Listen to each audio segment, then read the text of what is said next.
Praise the lord. మన ప్రభువును రక్షకుడైన యేసుక్రీస్తు నామములో మీ అందరికీ నా హృదయపూర్వక వందనాలు. ఈరోజు దేవుని వాగ్దానము ద్వితీయోపదేశ ఖండము 28వ అధ్యాయము మొదటి వచనము ఈ విధంగా వ్రాయబడి ఉంది. నీవు నీ దేవుడైన యెహోవా మాట శ్రద్ధగా విని నేడు నేను నీకు ఆజ్ఞాపించుచున్న ఆయన ఆజ్ఞలన్నిటినీ అనుసరించి నడుచుకొనుని ఎడ్ల నీ దేవుడైన యెహోవా భూమి మీదనున్న సమస్త జనముల కంటే నిన్ను హెచ్చించును. దేవునికి స్తోత్రం, హల్లెలూయా. ప్రియులారా, దేవుడు మనల్ని హెచ్చించబోతున్నాడు. ఆమేన్. దేవునికి స్తోత్రం, హల్లెలూయా.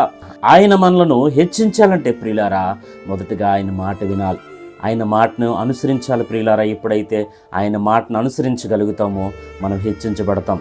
ఆయన మాట్లాడగా ప్రియులారా, మన జీవితాలు మార్చబడతాయి, మన బ్రతుకులు కట్టబడతాయి, మన మార్గాలు స్థిరపరచబడతాయి. ప్రియులారా, కనుక ఆయన మాట వినాలి. ఎప్పుడైతే ఆయన మాట వినగలుగుతామో ఆయన మనలను హెచ్చిస్తాడు. సమస్త జనముల కంటే ఈ భూమి మీద ప్రతి జనము కంటే నిన్ను హెచ్చైన జన్మగా చేస్తానని దేవుడు వాగ్దానం చేయబోతున్నాడు. దేవునికి స్తోత్రం, హల్లెలూయా. కావున ప్రియులారా, కాబట్టి అటువంటి దేవుని మాట విని మన జీవితాలని కట్టుకోవాలని దేవుడు ఆశపడుతున్నాడు. ఆయన తలగా ఉంచే దేవుడు ప్రియులారా, తోగ్గా ఉంచునన్నాడు. ఆయన మాట ఎవరైతే వింటారో, ఆయన ఆజ్ఞలు ఎవరైతే పాటిస్తారో ప్రియులారా, వారిని హెచ్చిస్తానని దేవుడు వాగ్దానం చేసి ఉన్నాడు. దేవునికి స్తోత్రం, హల్లెలూయా.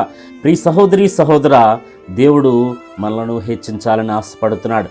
అయితే ఆ హెచ్చించే ముందు మన జీవితాల్లో ఆయన మాటకు మొదటి ప్రాధాన్యత ఇవ్వాలని ఆశపడుతున్నాడు. ప్రియులారా, ఈరోజు ఎన్నో మాటలు మీరు వింటూ ఉన్నారు, ఎంతోమంది సలహాలు మీరు పాటిస్తున్నారు ప్రియులారా.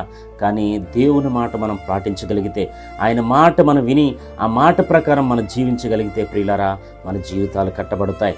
ఆయన మనలను హెచ్చించే దేవుడు ప్రియులారా. తన పిల్లల్ని ఎప్పుడు తనను చిన్నబుచ్చుకోడు, ఇతరుల ముందు ఆయన అవమానపరచడు ప్రియులారా. ఎప్పుడైతే ఆయన మాట మనం వినగలుగుతామో, ఆయన మాట ప్రకారం మన జీవితాలు కట్టుకోగలుగుతామో ఖచ్చితంగా ఆయన హెచ్చించగలుగుతాడు.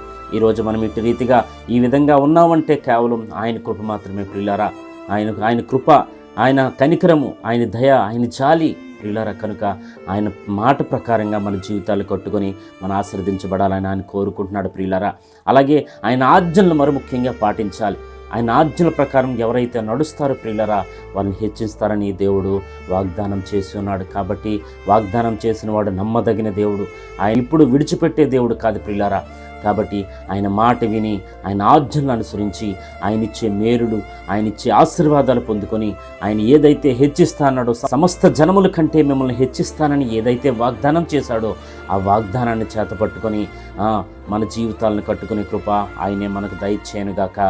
ఆమేన్, ఆమేన్, ఆమేన్. దేవుడు మిమ్మల్ని దీవించి ఆశీర్వదించునుగాక. ఆమేన్. Praise the lord.